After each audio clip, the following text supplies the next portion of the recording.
today was a C12 day, and we were talking about performance compensation models, and somebody asked me, are there any prerequisites for performance compensation? And my off-the-cuff, impromptu answer was pizza and beer. Pizza and beer are the keys to an effective performance compensation plan.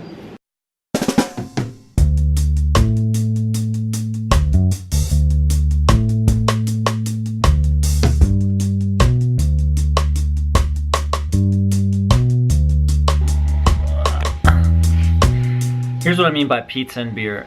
You cannot have a performance comp plan without trust with your employees. If you're saying, if you do X, then we're gonna pay you Y. If they don't believe that you're gonna pay them Y, they're never gonna do X. And so companies that wanna do performance comp plans really need to think about how they're gonna roll them out and how long the process is gonna take, because this is one area in business where the longer the process takes, usually the better off you are. Kicking off a performance compensation plan is all about trust. If you haven't earned the trust with your employees, you're going to get off to a very rocky start. There's going to be a lot of skepticism and a lot of waiting to see if you're going to do what you said you were going to do. When I said pizza and beer, I wasn't kidding. You literally need to create small games where you can have contests and they can win the contests and you can reward them accordingly. One of the best examples of this is a company I worked with where the shipping department was having a hard time keeping up with the stuff coming out of sales. And there would be these crazy backlogs of products that would just stack up in the shipping area. And the owners were saying, we're actually starting to lose sales because we can't ship products out fast enough, or we're not meeting our shipping promises. And so we came up with a game for the shipping people to play. Our standard policy was to ship everything within 2 days of the order. So we mapped out these 4 15 by 15 foot squares in the shipping department on the floor, representing the staging areas for 1 day's worth of shipments. And if 3 of those 4 squares filled up, it meant that we weren't going to be able to ship for 3 days, and that was outside of our 2-day promise. So what we told the shipping department is, if at the end of every day when we come out here, there's only shipped product or product to be shipped in 2 of the 4 squares, and we don't get into square 3 and we don't get into square 4, then after 30 days we're going to throw you this big pizza and beer party.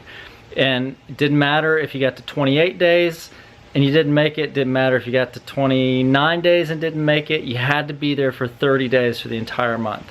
And at the end of 30 days, they had kept it down to 2 squares. At the end of every day, the owners could go out there, they could walk through the shipping department, they could see whether there was anything in the 3rd square or not, and they got their pizza and beer party. We did a lot of other things like that, and after, it was probably over a year, about 12 to 15 months, we did a profit sharing performance comp plan, and everybody was on board because they knew they could trust the owners to do what they said they were going to do. The thing is, when you do a performance comp plan, there is a lot at stake. You're talking about how people are going to get paid for doing the work they're going to do, which they take very, very seriously.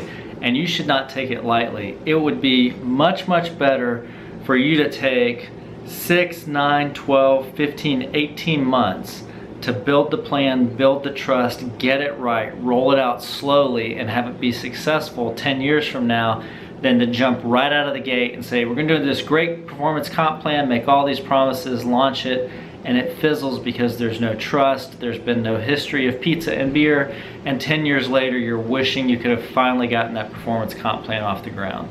So take your time, build trust, and invest in a lot of pizza and beer, and your employees will thank you for it. See you guys tomorrow.